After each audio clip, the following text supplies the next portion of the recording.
Welcome to Caffey Incorporated's Lead Safety Training Program. What is lead? Lead is a naturally occurring bluish gray metal that is soft, malleable, corrosion resistant, and easily melted. The melting point of lead is 327 degrees Celsius, which is 620 degrees Fahrenheit. Lead is used all over the globe. It also, most people use it in,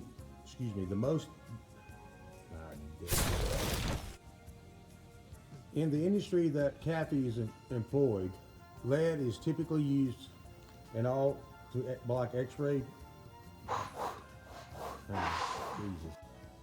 The objective of this training course is to give a quick overview of the proper way to handle lead during Caffey's renovation projects. What is lead? Lead is a naturally occurring bluish gray metal that is soft, malleable, corrosion resistant, and easily melted. The melting point for lead is 327 degrees Celsius or 620 degrees Fahrenheit. The primary use of lead in the medical field is in lead shielding for imaging suites. Also, lead is used in view windows within these suites. Even though lead has great qualities in the X-ray field, it also has bad qualities in regards to health of the people who are handling it. The health effects of lead. Everybody absorbs some lead from the food they eat and the air they breathe. However, if you are exposed to lead at work, it is more likely that you will have a higher level of lead in your body than the general public. Lead enters your body when you breathe or when you swallow. Lead can enter your body if you breathe in lead dust or fumes, drink or eat food contaminated with lead, eat or drink from contaminated cups, plates, or bowls, bite your nails or smoke when your fingers are contaminated with lead, smoke or chew gum where there is lead, dust, or fumes. Put objects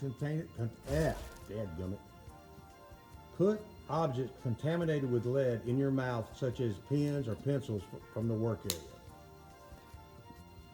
Once lead is in your bloodstream, it is carried throughout the body and stored in various body tissues, mostly in the bones.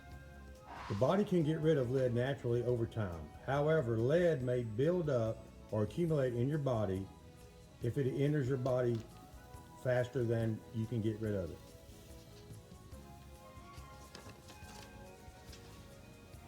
Common signs and symptoms of lead contamination. Early signs are tiredness and weakness, headaches, lack of appetite. Hank, what? Me and Ethan and Bradley. That email that I sent out this morning, Yeah. Jerry wants superintendents to make sure everybody reads that. Read it out loud. Well, he did. Ethan did. He did lunch. Yeah. Okay, I just making sure. Okay. All right. Thank you. All right, bye. I'm glad they can edit this mother scooter.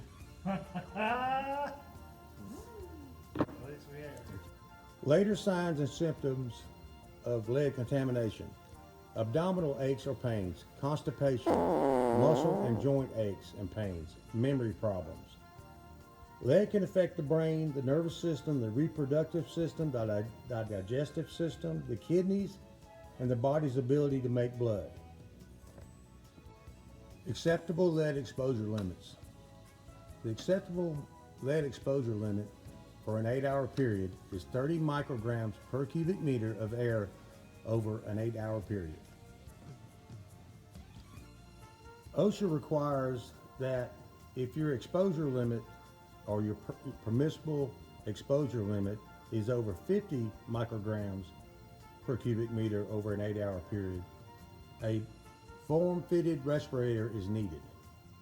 The permissible exposure limit is called out in OSHA 29 CFR 1926.62 and 29 CFR 1910.62.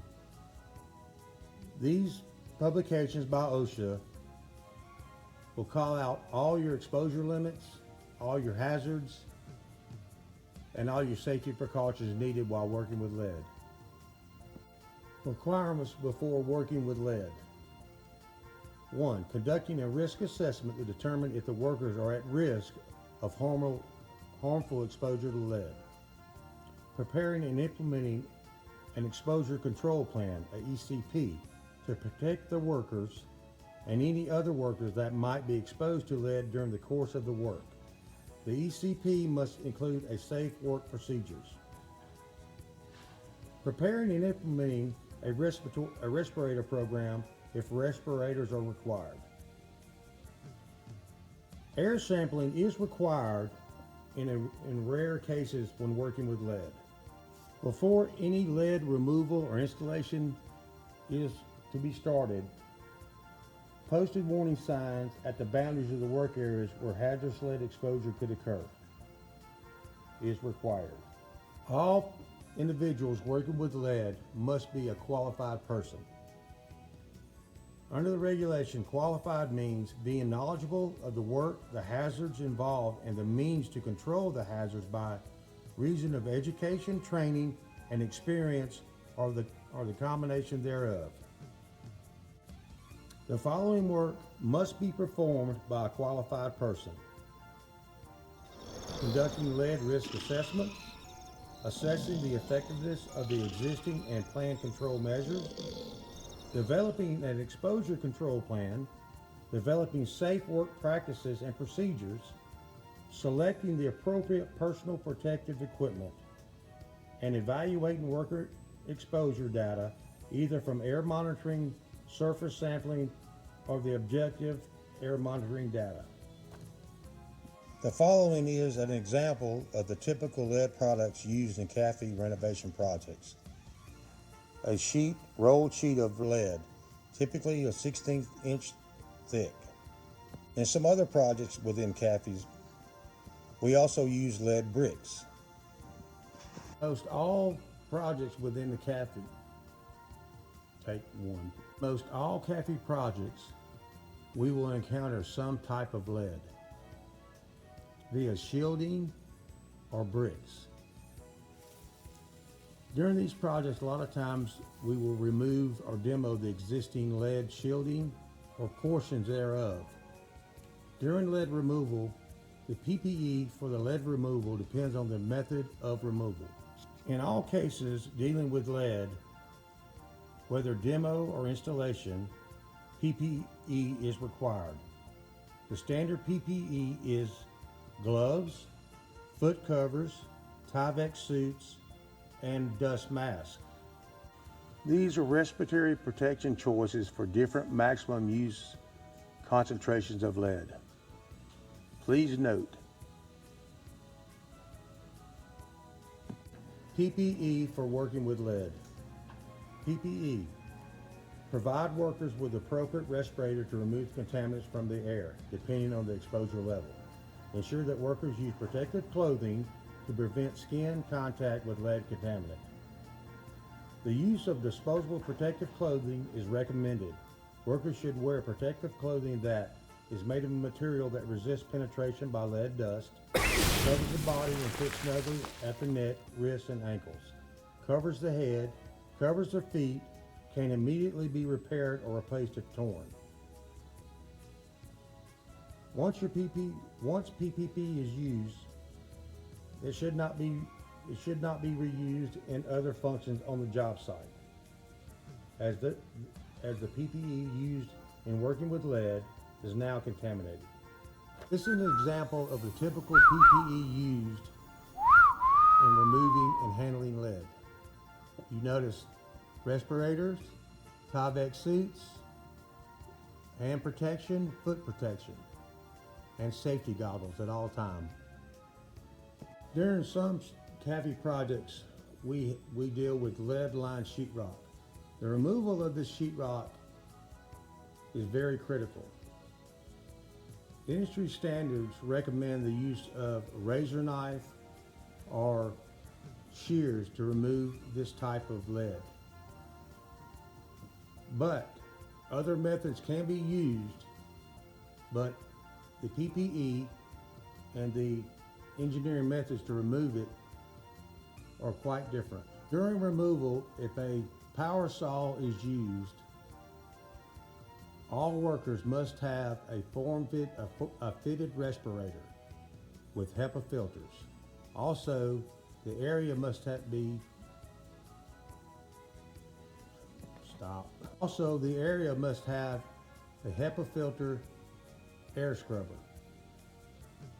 During this process, all people must be fitted with the proper PPE.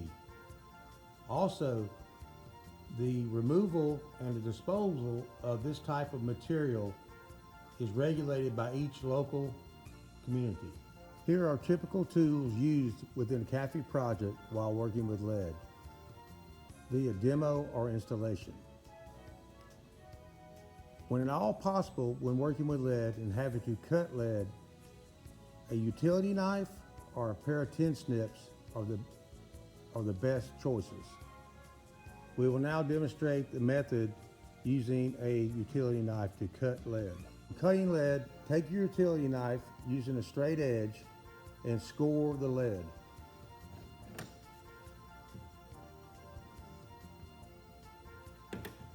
This might have to be done numerous times, depending on the thickness of the lead. Once it is scored,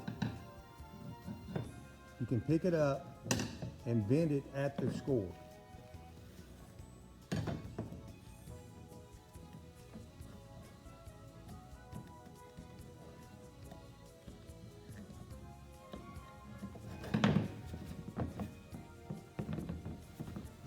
Well, it's supposed to work that way anyway, so. You see it?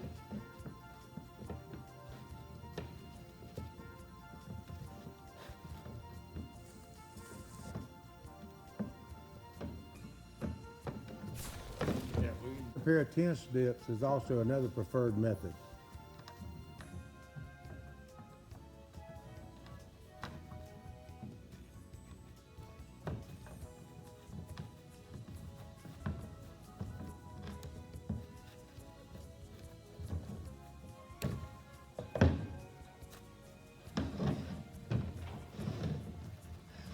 Keep in mind, always keep in mind when using a power tools, power sawzall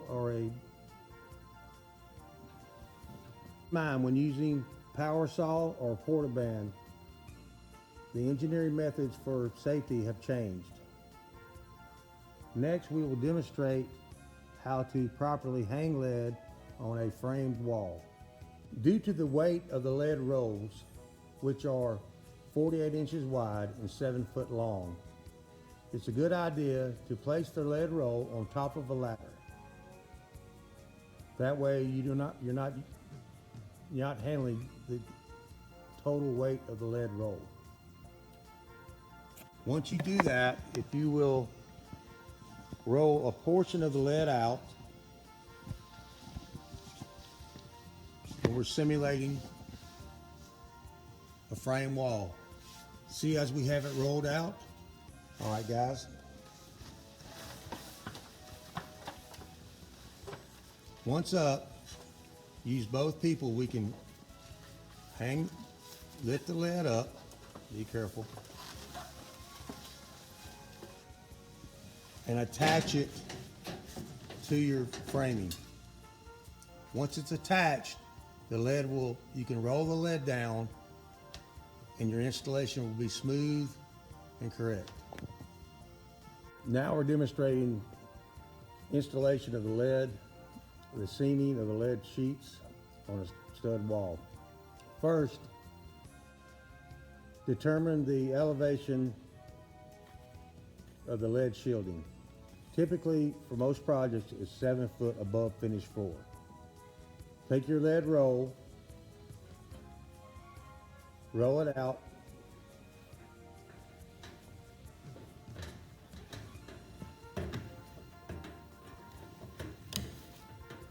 now if you notice,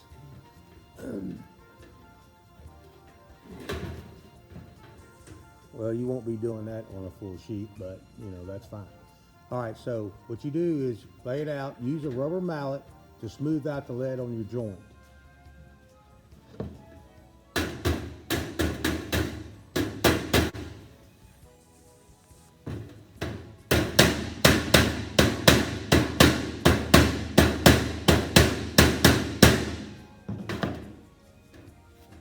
Keep in mind you need to make it as smooth as possible because you have sheetrock going to be installed over it. At that point on your first sheet, tack it at the top.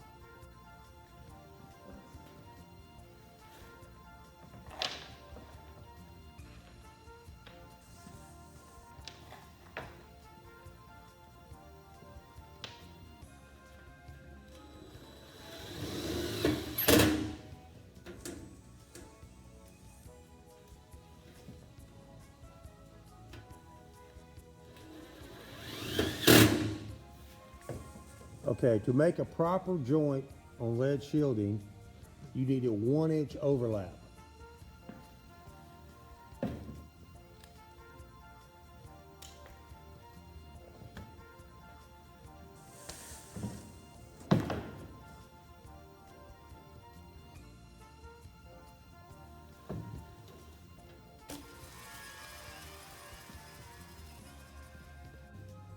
At your joint, make one side flush with your stud. Roll out your second roll. Flush it with the other side of the stud. Show me that. Yeah. All right, Ethan. Same thing. Flatten it out with your rubber mallet.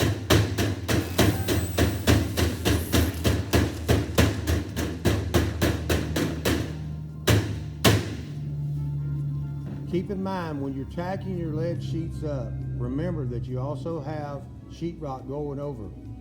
So your screws in the lead should be very minimal because once you attach the sheetrock, it will be very secure. All right, tack that down.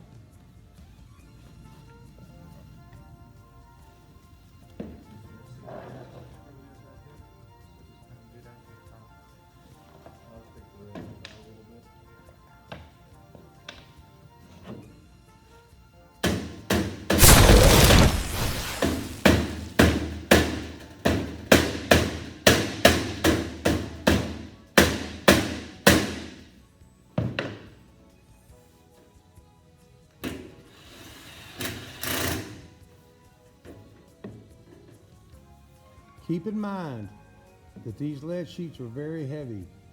You're always going to have a partner when installation of these lead rolls.